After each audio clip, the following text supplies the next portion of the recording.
ಇವತ್ತು ಸಾಯಂಕಾಲ ತಿಂಡಿಗೆ ತುಂಬಾನೇ ಟೇಸ್ಟಿಯಾದಂತಹ ಮಿಕ್ಸ್ ವೆಜ್ ಪಕೋಡ ಯಾವ ರೀತಿ ಮಾಡೋದು ಅಂತ ಹೇಳ್ತಾ ಇದ್ದೀನಿ. ನಮಸ್ಕಾರ ವೀಕ್ಷಕರೇ, ನಾನು ರಶ್ಮಿ.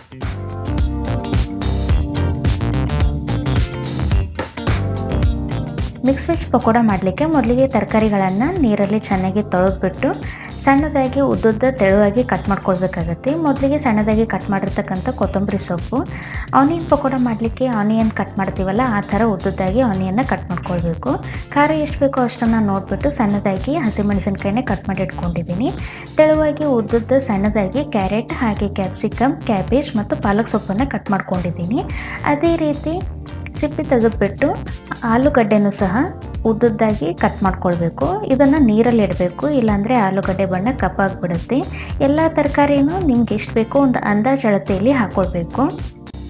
ಎಲ್ಲ ತರಕಾರಿನ ಒಂದು ಮಿಕ್ಸಿಂಗ್ ಬೌಲ್ಗೆ ಹಾಕ್ಕೊಳ್ತಾ ಇದ್ದೀನಿ. ಬೇಕು ಅಂದರೆ ಬಾಯ್ಲ್ ಮಾಡಿರ್ತಕ್ಕಂಥ ಸ್ವೀಟ್ ಕಾರ್ನ್ ಹಾಗೆ ಸಣ್ಣದಾಗಿ ಕಟ್ ಮಾಡಿರ್ತಕ್ಕಂಥ ಕಾಲಿಫ್ಲವರ್ ಅಂದರೆ ಹೂಕೋಸನ್ನು ಸಹ ಹಾಕ್ಕೊಳ್ಬೋದು. ಇದಕ್ಕಿವಾಗ ರುಚಿಗೆ ತಕ್ಕಷ್ಟು ಉಪ್ಪು, ಚಿಟಿಕೆಯಷ್ಟು ಅರಿಶಿನ, 1 ಟೀ ಸ್ಪೂನಷ್ಟು ಜೀರಿಗೆ, 1 ಟೀ ಸ್ಪೂನಷ್ಟು ಓಂಕಾಳು ಅಥವಾ ಅಜ್ವೈನ್, ಚಿಟಿಕೆಯಷ್ಟು ಅಡುಗೆ ಸೋಡಾ ಹಾಗೆ 2 ಟೇಬಲ್ ಸ್ಪೂನಷ್ಟು ಅಕ್ಕಿ ಹಿಟ್ಟನ್ನು ಹಾಕಿದ್ದೀನಿ, ಸ್ವಲ್ಪ ಕ್ರಿಸ್ಪಿಯಾಗಿ ಬರಲಿ ಅಂತ. ಕಡಲೆ ಹಿಟ್ಟನ್ನು ಸಹ ನೋಡಿಬಿಟ್ಟು ಹಾಕ್ಕೊಳ್ಬೇಕು. ಮೊದಲಿಗೆ 1 ಕಪ್ ಅಷ್ಟು ಕಡಲೆ ಹಿಟ್ಟನ್ನು ಹಾಕಿದ್ದೀನಿ. ಒಂದ್ಸಲ ಎಲ್ಲ ಚೆನ್ನಾಗಿ ಮಿಕ್ಸ್ ಮಾಡಿದ ನಂತರ ಹಿಟ್ಟು ಕಮ್ಮಿ ಅನಿಸಿದರೆ ಇನ್ನೊಂದು ಸ್ವಲ್ಪ ಹಿಟ್ಟನ್ನು ಹಾಕ್ಕೊಂಡ್ಬಿಟ್ಟು ಕಲಿಸ್ಕೊಳ್ಬೋದು. ಕಡಲೆ ಹಿಟ್ಟು ಜಾಸ್ತಿ ಅಥವಾ ಕಡಿಮೆ ಆದರೂ ಕೂಡ ಪಕೋಡ ಟೇಸ್ಟಾಗಿ ಬರೋದಿಲ್ಲ. ಅದಕ್ಕೆ ಮೊದಲು ಒಂದ್ಸಲ ಕಲಿಸ್ಬಿಟ್ಟು ಹಿಟ್ಟು ಕಡಿಮೆ ಅನಿಸಿದರೆ ಇನ್ನೊಂದು ಸ್ವಲ್ಪ ಮೇಲ್ಗಡೆ ಹಾಕ್ಕೊಂಡ್ಬಿಟ್ಟು ಕಲಿಸ್ಕೊಳ್ಬೋದು. ಸ್ವಲ್ಪ ಹಿಟ್ಟು ಕಡಿಮೆ ಅನ್ನಿಸ್ತಾ ಇದೆ, ಇನ್ನೊಂದು ಅರ್ಧ ಕಪ್ಪಷ್ಟು ಕಡಲೆ ಹಿಟ್ಟನ್ನು ಹಾಕ್ಕೊಳ್ತಾ ಇದ್ದೀನಿ. ಮೊದಲಿಗೆ ನೀರನ್ನು ಹಾಕಿಬಿಟ್ಟು ಹಿಟ್ಟನ್ನು ಕಲಿಸ್ಲಿಕ್ಕೆ ಹೋಗಬಾರ್ದು. ತರಕಾರಿಯಲ್ಲಿ ಇರ್ತಕ್ಕಂಥ ನೀರಿನ ಅಂಶ ಎಲ್ಲ ಹಿಟ್ಟು ಕಲಿಸೋದಕ್ಕೆ ಸ್ವಲ್ಪ ಸಹಾಯ ಆಗುತ್ತೆ. ಬೇಕಿದ್ರೆ ಮೇಲ್ಗಡೆ ಒಂದು ಸ್ವಲ್ಪ ನೀರನ್ನು ಸ್ಪ್ರಿಂಕಲ್ ಮಾಡಿಬಿಟ್ಟು ಹಿಟ್ಟನ್ನು ಕಲಿಸ್ಕೊಳ್ಬೋದು.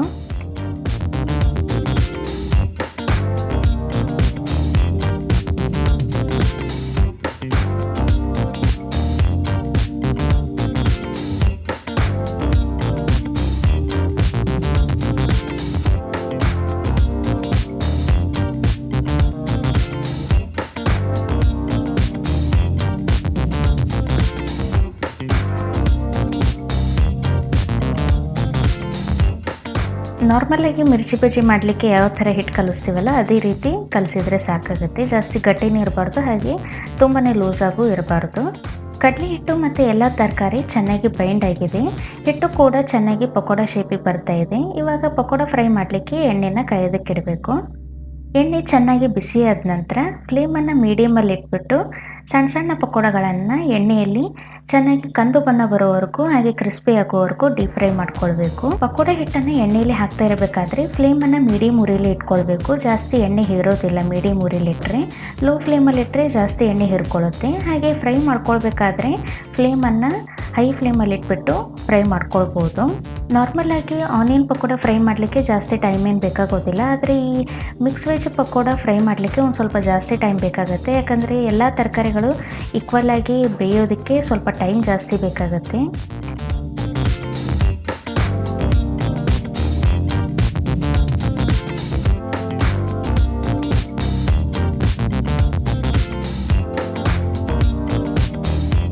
ಮಿಕ್ಸ್ ವೆಜ್ ಪಕೋಡ ಚೆನ್ನಾಗಿ ಕಂದು ಬಣ್ಣ ಬರೋವರೆಗೂ ಕ್ರಿಸ್ಪಿ ಆಗೋವರೆಗೂ ಫ್ರೈ ಮಾಡ್ಕೊಂಡಿದ್ದಾಗಿದೆ. ಇದನ್ನು ಒಂದು ಪ್ಲೇಟಿಗೆ ತೆಗಿತಾ ಇದ್ದೀನಿ.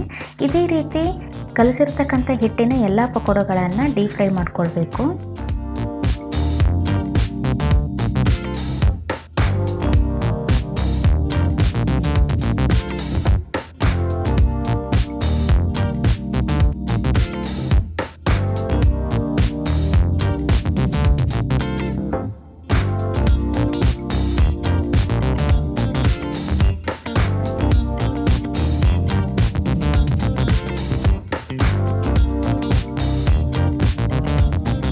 ಈ ಮಿಕ್ಸ್ ವೆಜ್ ಪಕೋಡ ಹಾಗೇನೂ ಕೂಡ ತಿನ್ನೋದಕ್ಕೆ ತುಂಬಾ ಟೇಸ್ಟಾಗಿರುತ್ತೆ. ಇಲ್ಲಾಂದರೆ ಅನ್ನ ಮಜ್ಜಿಗೆ ಸಾರು ಮಾಡ್ಕೊಂಡಾಗ ಈ ಮಿಕ್ಸ್ ವೆಜ್ ಪಕೋಡ ಮಾಡಿದರೆ ತುಂಬಾ ಒಳ್ಳೆ ಕಾಂಬಿನೇಷನು.